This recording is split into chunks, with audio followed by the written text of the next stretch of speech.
Good morning, Carlos. Good morning, Terry. Thank you for having me on your show. I'm excited to talk about something that occurred last week. The Hispanic Chamber had their annual gala, and last week, I think it was over 800 and some odd people there. We had 870 people attend last week at Myrtle Hall. It was a great show. I mean, it was busting out the seams. In fact, I believe they had to let out more chairs and tables. That's always a good problem to have. Yeah, it is. And Carlos has been here for about 6 years now. Carlos, first, tell me a little bit about the gala and who did you honor this year? And also tell me a little bit about the Hispanic Chamber since you've been here 6 years now, and where do you want to go in the future? Awesome. Well, no, thank you for attending our gala, Terry. And what our gala does, every year we acknowledge the Small Business of the Year, New Small Business of the Year, Corporate of the Year, Humanitarian of the Year. So the other day we actually honored 9 people, and we have a few other awards for their excellence in not only in small business and their achievements, but also giving back to the community. So we honored Hector Lovano of Lovano Hart Construction. We honored Dr. Gene Chavez with the Kansas City, Missouri School District. He's one of our Humanitarian of the Year awards.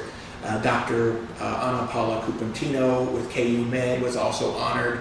And the list goes on. The Kansas City Royals was our Corporation of the Year for all the outstanding things that they have done, not only with outreach to the Hispanic community, but also for making sure that minorities and Hispanics get a piece of the rebuilding of the stadium and the renovation, which they did an excellent job of. So it was a celebration of 35 years of this chamber. 35 years. That is excellent, Carlos. I mean, it was just a very great atmosphere there, and met a good friend of yours from New York. That's right. Mr. Frank Garcia. Frank Garcia. He is the president of the Chamber of Commerce for the state of New York. Very exciting meeting him. He works closely with you, sharing some of the ideas they do in New York here in Kansas City, and you do the same likewise. And that's a good collaboration there, and it's been for some time, right?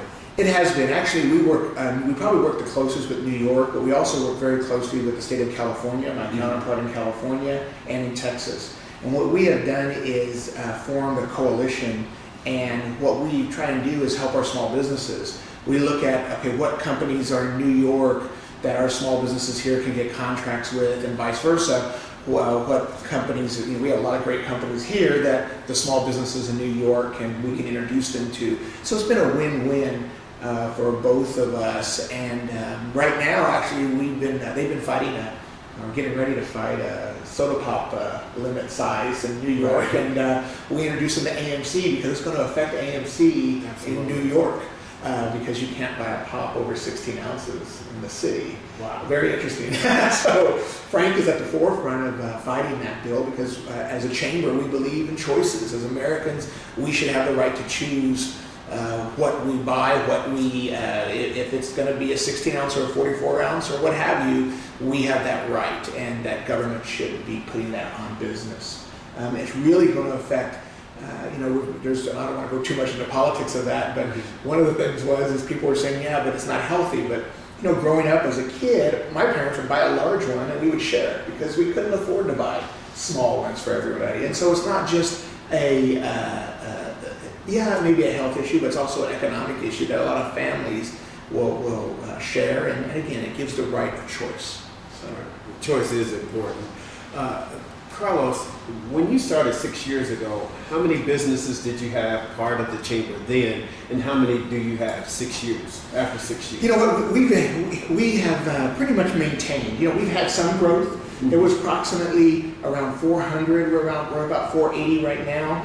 So you haven't seen that. I don't want to portray it as been a huge growth of membership, but here's the thing. In the last 3 years, the economy's been tough. Right. So our small businesses, we're helping small businesses, really if they're a member or not.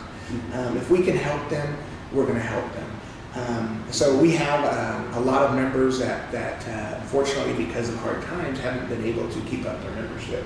But we're not going to abandon them. They were with us when we needed them, and now we're going to be there when they need us. And so we're going to continue that focus on small business. Now that being said, our members do get extra benefits, So you have to be a member to get the full benefits. But you know what? We're going to work with small business in Kansas City.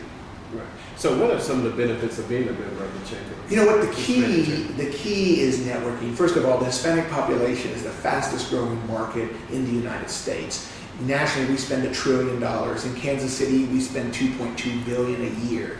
I tell people, if you do not have that business, your competitor does. As the population growth, we're 80% of the growth of Missouri, we're 60% of the growth of Kansas.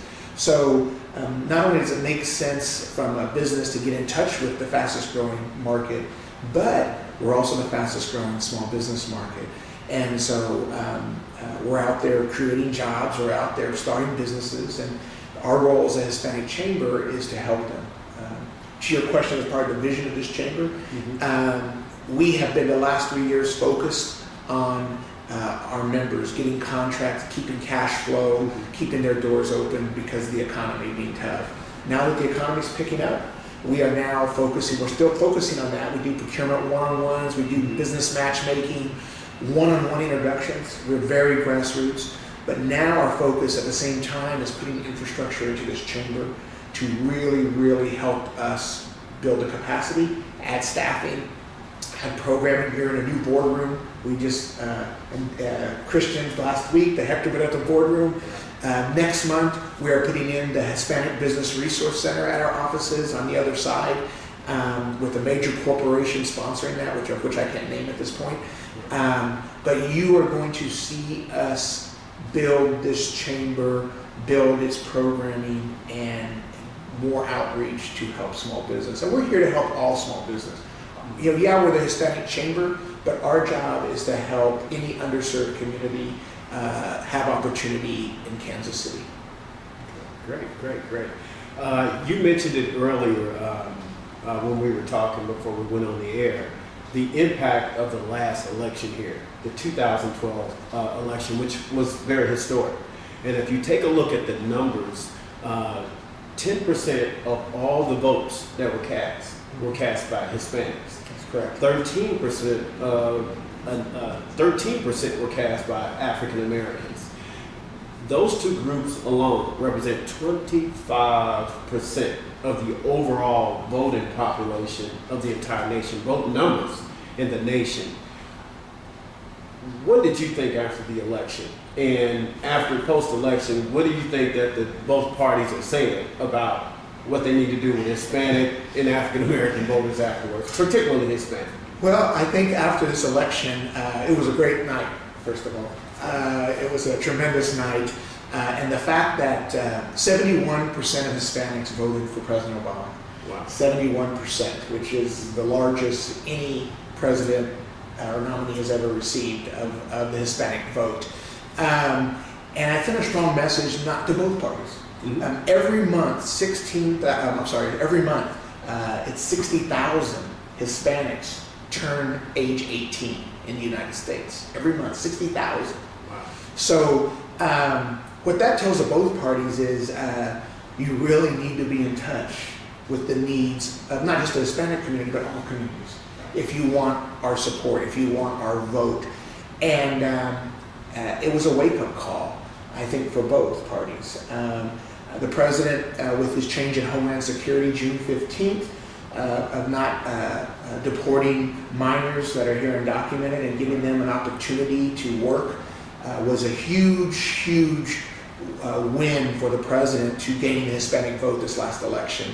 In fact, in the 9 battleground states, Hispanics gave him 5 of those. The Hispanic vote gave him 5 of those 9 battleground states, maybe even 6. And ironically, yeah, we gave him Nevada, Colorado, New Mexico, but now they're saying we gave him West Virginia, which is not perceived as a Hispanic. Virginia, which is not perceived as a Hispanic state. But the race was so close in many of these states that it was the overwhelming response of the Hispanic voter that gave the president the edge. And so, so that's what you're going to see. As far as both minority communities, I think both minority communities, as a community, we need to register to vote. We need to get out and make sure that we vote. Because there's still a lot, especially in the Hispanic community, that are not even registered. So we need to exercise our rights as Americans and vote. You know, I always say vote whatever party. I don't care how a person votes. Just get out, get involved, and vote. Well, you know, I vote Democrat. Biased. I'm biased. But, and I want to ask one last question as it relates to the demographics in the Congress. Yes. And there is a growing population in the U.S. Congress as it relates to Hispanics and also African Americans. And Emmanuel Cleaver talks about how they've been able to work very well together. It's been historic how the Hispanic community, the Hispanic legislators have worked with the Congressional Black Caucus this time. But in the U.S. Senate, if you take a look at the demographics there, and you take a look at the demographics all over this nation, do you believe there is adequate representation of minorities in the U.S. Senate? Yes, there are more women, but people of color. I do not think there's adequate representation, and that is something that shouldn't be a concern just of minority communities. That should be a concern of all communities, especially the parties who did not get our support or the individuals that did not get our voting support. If you want our support, you need to make sure that there is opportunity for us at all levels. We need that to be. We're definitely we're not represented. Very limited. I mean, I think there's only 2-3 Hispanic senators: Senator Menendez, Senator Rubio, and I think there's one other. And that does not represent what this country looks like, nor in the African American community. I do want to say, Congressman Cleaver, I want to applaud the congressman. He has brought locally both communities together and working together on projects.